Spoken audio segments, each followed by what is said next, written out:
We have lots to discuss here in today's video, including some off-season trade speculation. Today's off-season rumors focus on teams like the Montreal Canadiens. There's some to believe that Xhekaj's future with the Habs are numbered, and maybe he will be an off-season trade piece this summer. Plus, we're going to take a look at the Boston Bruins and some additional moves they may make there. Could one of their new free agent signings from last year find himself on the move this coming summer? Plus, the Utah Hockey Club will be hungry to get into the playoff hunt next year. What changes could we see out of that franchise? Plus, Ovechkin has made history. He tied Wayne Gretzky's all-time goal mark last night. We'll discuss what went down there, when his opportunity will come to hold the record on his own and break it. Plus, the playoff race has intensified in the NHL. Lots of big games on today's schedule that'll have playoff implications. All that and more, and some injury updates coming up next. So welcome back to another video here at Top Shelf Hockey. As I mentioned, we have lots to discuss here in today's video. Of course, let's kick things off with a historical mark last night. Alexander Ovechkin has made NHL history, tying Wayne Gretzky's all-time goal mark, scoring 2 goals at home, of course, last night against the Chicago Blackhawks to tie the all-time mark of 894 goals. Ovechkin didn't waste any time getting started, scoring the first goal early in the first period, and then got the eventual second one and record-tying goal later on into the third period. Of course, to look like he may have a shot to break the record, Ovechkin had a chance if he wanted it, but he chose not to be on the ice as the Blackhawks were trailing late in the third with the goaltender out. He could have had a chance for an empty netter, but he told his coach he did not want to go out. He did not want to break the record in that way, and that makes me happy. I certainly have a lot of respect for that. As much as I know this is going to happen, he's going to break the record, and he certainly deserves all the respect in the world for what he's accomplished. But if I were him, I would not want it to go down that way either. I mean, I know empty net goals are a part of the game, and he's had his fair share of them throughout his career, which has contributed to this amazing number that he's accomplished, but it's just not the way you would want it. Eventually, the Blackhawks gave up the empty net goal. Instead of Ovechkin, it was Ryan Leonard getting his very first NHL goal here. New, of course, the 8th overall pick from 2024, or 23, sorry, and getting in the lineup after his college season ends and, well, gets his first goal. So, big goal for Ryan Leonard. He doesn't mind getting the empty netter to be his first, but not what Ovi wanted. After that, Spencer Knight, the Blackhawks goalie, goes back into the net with about, I think it was a minute and a half, minute 40 or so left. And he still had a couple more chances. He went out and trying to beat the goalie to take the record over on its own, but it wasn't meant to be. Of course, it would have been nice for him to do it in front of the hometown fans in Washington, Capital One Arena. Now, of course, the next game will be tomorrow against the New York Islanders. So we'll see. I imagine Sorokin likely gets the start for the Islanders. Ovechkin, surprisingly, has never scored against his fellow countrymen. He has played against Sorokin 7 times since Sorokin's been in the NHL, and he has never scored a goal against him. Could tomorrow be a first in that regard, and a big one at that. Plus, not only that, but another, I guess, not really significance, but just coincidence, if you will, but Wayne Gretzky's last goal also came against the New York Islanders. Now, I know a lot of people as well are kind of comparing the fact that Gretzky and Ovechkin's, the games played marks being pretty much the same, but you don't realize that Wayne Gretzky's last goal didn't come in his last game either. Like, I believe it was 10 games that he went without a goal to finish out his career. His last season, he didn't really have that many, so it had been a while since he had hit 894. But it was nice to have Gretzky on hand and Gary Bettman. So, record-setting time there, and it's been a heck of a run for Ovechkin. And for him to get 40 goals at his age, especially after a bad leg injury that he had earlier this year, absolutely incredible. I would imagine he'll probably break the record at UBS. I know the ticket sales were going through the roof and the prices were going sky high, so I expect that he'll be all over that, trying to make it happen. If for any reason he doesn't, their next game is back at home against the Canes. I think they have 3 days off in between, if I'm not mistaken. So who will be the famous goaltender that allows the record-breaking goal? That's going to be part of a trivia question, forever. Obviously, Spencer Knight will be part of a trivia question, as well as who was the goalie for the record-tying goal, of course. Now, without looking it up, without pausing this video and going to Google, who was in net when Wayne Gretzky broke the record set by Gordie Howe. When Gretzky broke Howe's record, who was the goaltender? Leave a comment and tell me who it was. I'll let you all know eventually here, but don't cheat. Have some integrity. Go by memory if you can, and let me know down in the comment section. Now, of course, today we have all kinds of NHL action, a lot of teams playing in a lot of games with playoff implications. In the Eastern Conference, we now have 4 teams clinched and a couple more that are pretty well there, even though they're not official yet. In the Eastern Conference Atlantic Division, we have the Leafs and then the Lightning. The Lightning were able to clinch today after the Rangers unfortunately lost to the Devils. Markstrom shut the Rangers out again. To my opinion, another lackluster effort by the Blue Shirts, and I think that might have been kind of the nail in the coffin, so to speak. They still have a mathematical chance here, but they lost a big opportunity to gain ground and to catch up or try to the Montreal Canadiens for wildcard 2. So, again, a bad loss for the Rangers today. The effort overall just didn't look great. I mean, it was at times it was all right, but just something they need more changes. There's no doubt for sure. The Capitals and Hurricanes are also clinched, and like I said, the Panthers did not clinch today because they lost to the Senators, and the Devils are pretty close. So I think Florida is only 1 point away. If they would have gained a point today, they would have clinched. So that they're right there. The Devils as well. They're right there. And then, of course, the Sens now, after defeating the Panthers today, are only 4 points out of third place. And they, again, have a 7-point clearance on Montreal, which is in wildcard 2 right now. Of course, the Habs play tonight against the Flyers. So they could catch back up and make it down to 5 points here yet again if they win. The Maple Leafs are playing Columbus. That game also has a lot of implications. It'll help keep the Leafs in first place if they win. So they're trying to play for the division title. And then the Blue Jackets are trying to keep their playoff hopes alive here.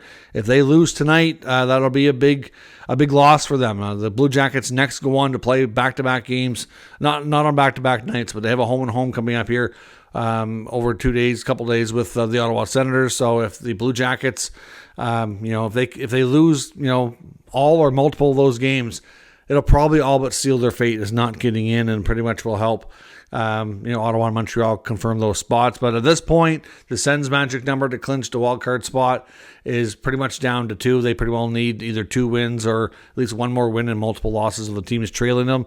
They're not all that far behind. It's probably going to be about 89 or 90 points to be the cutoff point to get in, and they're at 88 here now. So if they have a good next couple of days, then they should theoretically be safe and be clinched. In the Western Conference, still Winnipeg and Colorado and Dallas and Central are all clinched now. Vegas is the only team clinched in the Western Conference, at least as I'm recording this. I know the Oilers and Kings were playing today, and the Kings did win, which will pretty much secure them second place, or at least put them in a good spot to do so. I don't know if that clinches their playoff spot, though. I don't think so just yet.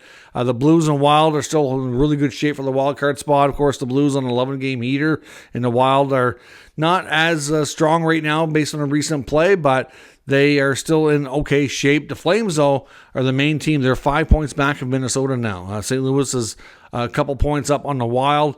The Flames are trailing Minnesota by 5 points, but they also have 2 games in hand.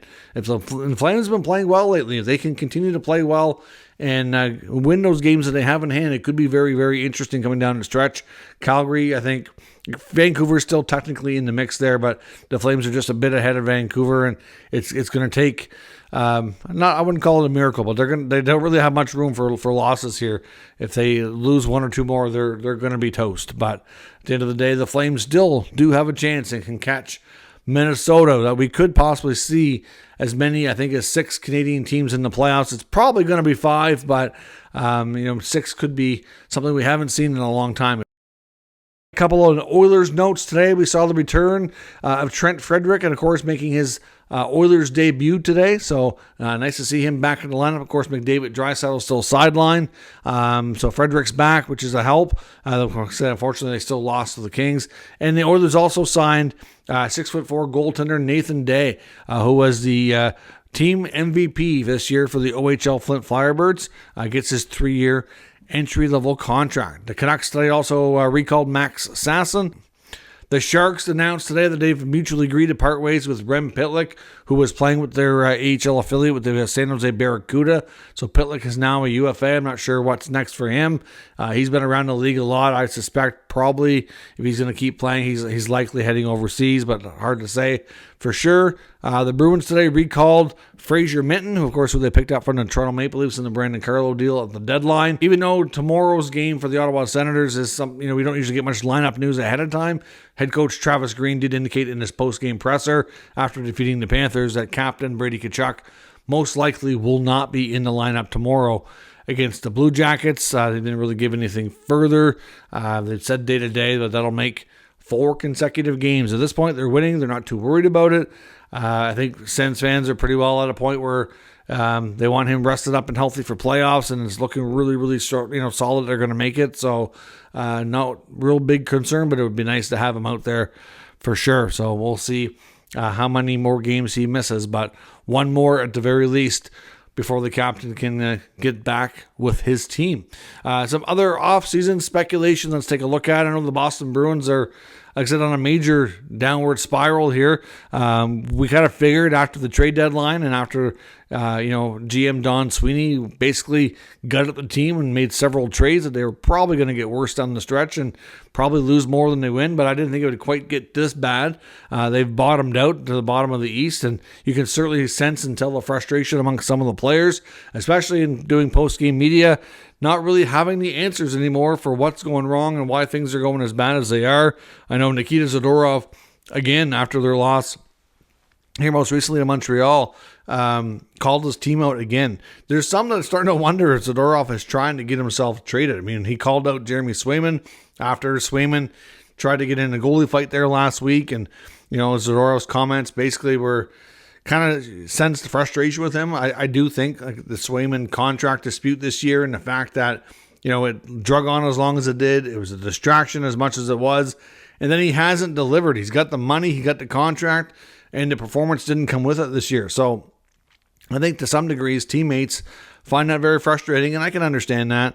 And certainly Zadorov, of course, who was new to that ruined team this year, certainly is not afraid to speak his mind. We do know that, but I do wonder, in all honesty, like he's paid more like a top 4, sometimes top pair defenseman, and he's better suited to be a third pair guy. He's played lower in the lineup. I wonder if they kind of have some buyer's remorse there, to be honest. I mean, he was a better fit, in my opinion, in Vancouver.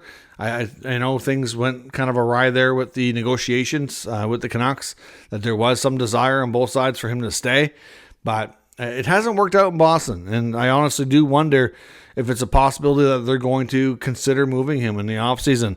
There's also some talk around what else the Bruins might do. Clearly, they're at a point now, in the first time in a long time at the franchise, that they need a variety of things to change and improve in order for them to get back and try to be, back in the playoff mix. And is that going to be a one-year thing? Is it going to be a blip? Are they going to rebound next year? Or is this going to be, a retool? Or not really a rebuild, but is it going to take a while? It's not easy, right? They don't have the pieces that they once did. For all that time, they had such a long stretch of competitiveness, and no matter what, even if look at how many times you saw the Bruins either win a division, go to the Stanley Cup final, or go, win a couple of rounds. Like, they were so good for so long. It was a model of consistency, and it was a matter of time as that team got older that eventually age and everything would kind of catch up to them. And for the most part, you can say that's definitely part of what happened. At the same time, I think part of what happened there is that management just hasn't made the right moves to keep this team, coming with the young talent coming in. They haven't drafted exceptionally well. They haven't had very much luck with that. A lot of their draft picks haven't panned out to the level that they need them to. Some of the free agent signings haven't delivered. Like looking at this year, like Lindholm and Zadorov are the two big names they brought in, and I don't really think either one's really had a great season. But according to Jimmy Murphy and Pierre Maguire on their latest podcast talking about what the Bruins need, I know Maguire said that if they target like a scoring winger instead of really going after a true top centerman, that they're just going to be spinning their wheels. And I do agree with them. I mean, if you look at their center depth, I mean, Elias Lindholm is being paid like a top 6 center, but hasn't really played like one this year, at least not consistently. And then, of course, they picked up Casey Middlestat when they moved Charlie Coyle. Middlestat should be able to be a middle six centerman, but they don't have really a true number one center anymore. You would have thought Lindholm, based on how he played in Calgary, could have been that guy. But at the same time, you got to remember, when he was in Calgary, I mean, look at who his wingers were. Like, they had one of the best lines in hockey there. But of course he was playing with Johnny Gaudreau and Matthew Tkachuk. Not nearly the same case. And he was a big contributor. It's not like they did all the goals and assists and he did nothing. It's not like that's the case. He had a lot of goals and assists and played very well as a solid two-way centerman. But, he's just not. I think it goes to show he can't drive the play. He can't drive everything on his own, that he's more of a complementary piece. And usually when you're a complementary piece, you either need that star scoring winger to play with you, which is obviously they have Pasternak, but of course that hasn't quite meshed. You need that chemistry. Or you need to be maybe a little bit lower in the lineup so you get more favorable matchups, right? Because if you're playing on the top line, you're always going to be going against the other team's top defensive players. It's going to make it harder. You're going to get tougher assignments. The Bruins need a real true top centerman. They absolutely do. And there's really not a lot out there. I mean, I know they suggested going on the free agent market and seeing what they could find. And the general consensus I've seen is that they really, if he makes it there and he's expected to, that they really should target Sam Bennett. I mean, there's going to be a big market for Sam Bennett this offseason because the center depth in free agency is kind of not overly deep. I mean, there are some other guys out there, but a lot of ones that are going to be, either going to end up staying where they are, or they're going to have a select number of teams they're going to want to look at, like, looking at Matt Duchene, Brock Nelson. It's, John Tavares is out there, but, again, look, we know he wants to stay in Toronto. Like, there's a lot of guys, like Duchene's been such a good fit in Dallas. He'd be crazy to leave, but what kind of deal can he get worked out? Will Nelson's want to stay in Colorado? I'm guessing probably not. He'll probably look to go to a place that's more desirable for him on a personal level. Hard to say, though, right? Like, lots of, options, but are any of those guys, like, in today's game, a true number one top centerman? Are they also kind of the same as Lindholm, a complementary piece? So, again, the Bruins are going to be in tough, but they absolutely will be looking to try to find a move to improve their centerman if they can. And like I said, a Zadorov trade is not out of the question. I honestly wouldn't be shocked if they considered a Swayman trade either. But, the problem there is then what's next for the goaltending situation. You have to, maybe think he could bounce back. But if he doesn't, and you have multiple seasons of this, it's just going to hurt his value longer term. So it's going to be interesting to see how the Bruins handle things for sure. In Utah, of course, we know they're pretty much out of the playoff hunt here now. I don't believe they're officially eliminated here just yet, but there's not going to be many games left. They're not going to be making the playoffs. I think we can safely say that. I know I saw some information today, an article that looking at some of the moves they could make and some of the names that have been mentioned already through the rumor mill throughout the season are likely guys they're going to revisit trading in the offseason. Guys like Matias Maccelli and even Lawson Krause, I think, could be a player of, could benefit from a fresh start, new scenery, get with some different teammates. Krause has had a pretty decent run with that franchise, but, lately hasn't been quite, as productive as they'd like him to be and what he would like to be. I know I saw a mock trade today suggesting that maybe Utah might be a prime team to talk to Anaheim about Trevor Zegras, and that perhaps a package involving Lawson Krause might be a good fit for the Ducks. We know that with the way Pat Verbeek likes to build teams and with what they're building out there in Anaheim, the problem with Zegras is they want somebody who's a little bit better defensively, probably a little bit more physical, just a different style. If they do move Zegras, that's going to be why they end up doing it. Obviously, Krause is a completely different kind of player than him. I'm not saying it'd be one for one, but the mock trade that I came across online basically suggested that, the style of play could be a good starting point to build a package for both teams to be happy on our trade. So again, we'll have to see where things go on that front. We know Zegras was very much in the rumor mill before. Things kind of calmed down there for a while. He's been hurt off and on, but would I be shocked if Zegras was moved this offseason? Not even a little bit. And would a team like Utah surprise me if they went after him? Not even a little bit. I really think that that could be a team. Previously he was linked a lot to Montreal. I think if the Habs are going to make a move this offseason, again, wouldn't be surprised if they went after a centerman, but I think they might want a different type of centerman, to be honest. But again, we'll see. Zegras to Utah might be something to look at. Either way, guys like Krause and Michelli are probably due for some fresh starts as well. And in Montreal, there's some talk amongst Montreal media. I come across guys like Tony Marinaro, even Bob Hartley, like a lot of guys on BPM radio, saying that they all have a feeling that Xhekaj's time with Montreal, that his days basically are numbered. Obviously he's a player that they feel hasn't completely earned the confidence and trust of the coaching staff, that if he makes a mistake, that he ends up getting either benched or sat out and scratched. And that certainly has happened here as of late. We're at a late stage of the season with very important games with playoff implications on the line, and he's not in the lineup, and he's missed the last few games as a healthy scratch because he's made some bonehead defensive plays, to be completely honest. I mean, as much as he's a good fighter and he's a big, strong, tough kid that can defend his teammates, he can fight. Like, he is good at that. I'll give him credit. But defensively, I would hope even Montreal fans watching this can admit his shortcomings defensively. That's why he's not always in the lineup, as Marty St. Louis cannot feel like he can trust him 100% in a big moment of a game to have him on the ice, that he's not going to make a defensive screw up. It's just that simple. So considering how many capable, young, talented defensive prospects they have already in their system and on the way, it's tough to imagine him holding down a spot in the top 6 of the Montreal Canadiens blue line on a long-term basis. So that's why there's some feeling and speculation that he might be a trade target this summer, because as much as you could say what you want about him, he does have value in the sense that there's a lot of teams that really value that toughness and that, sticking up for your teammates, and that extra element that's tough to measure. A lot of teams are missing that element. And I think if teams knew that they could pry Xhekaj out of Montreal, I think there'd be a long list of teams that would at least have a chat with them and consider it. There's no doubt. Depending on the team, he could be a good fit on a lot of spots, but you almost need him to be more of a spot duty kind of guy. He's still young though, so could he improve his defensive game? Absolutely. So is it possible Montreal could give up on him a little bit too early? I think they need to be careful with that. The other solution here as well that I've seen some people talking about, and I totally agreed with, is why not consider maybe trying to see if you can switch him into a forward? I mean, could he not play the role of Michael Pezzetta?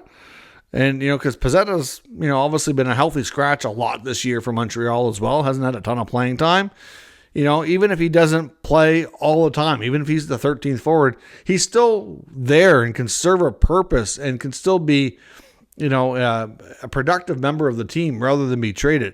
I just wonder if they did trade him, it could be one of those regrettable trades. As this team continues to grow, of course, right now things are looking promising that they're going to be able to get into the playoffs. That toughness could come in handy in the playoffs, but at the same time, like I said, you've seen some teams, you need the toughness, but you have to be responsible and reliable enough that the coach can trust you to do other things to make that lineup. We've seen teams with Ryan Reeves, the league's, one of the league's most feared fighters, be healthy scratched a lot come playoff time, because as much as he would lay a big hit or he could fight and be intimidating, he doesn't really have the wheels to get around the ice well. His knees are all taped up. He's wearing knee braces on both sides, doesn't move the quickest, and is not the most responsible on the defensive side of the puck. If he gets caught in a bad spot, the other team's going to cherry pick on that and take advantage. So, it's you have to be able to do more, right? So can Xhekaj get there? He can. But how much time and patience do the Montreal Canadiens have with this coaching staff to get there? I mean, I know they have his brother in the organization as well. I think fans would love to see them play together. I just don't know. But I do understand why he gets healthy scratched when he does. And, look at their decor. May not be the deepest, greatest, but they have a lot of guys there that are still learning, that are still young. Obviously Lane Hudson's been the one who's taken the biggest step this year, probably going to be rookie of the year. Are they going to move on from David Savard and Mike Matheson this offseason? Probably not both of them. Matheson is still signed. I know he's got his fans that have their issues with him too, but Savard probably goes. But you do have, they moved some other guys already. You saw Harris get moved. You saw Barron get moved. Kovacevic is gone. But you still guys got like Reinbacher still coming. Mayu is still coming. Struble is still looking for more of a full-time role. So you've got guys coming. Could they go into free agency to bring in a little more experience elsewhere to work with some of these kids? That's a possibility too. So again, hard to say what the future holds for Xhekaj, but I don't disagree with some of these analysts saying that his time and days could be numbered. I just wonder, instead of moving him, if there's any chance they try to redeploy him, if you will, and see if he could do something different. But let me know what you think down in the comments, and we'll talk about it further. If you're new to the channel, make sure you subscribe and stick around. We'll keep you up to date with all the news, rumors, and analysis of all 32 NHL teams. Thanks for watching. I'll catch you next time.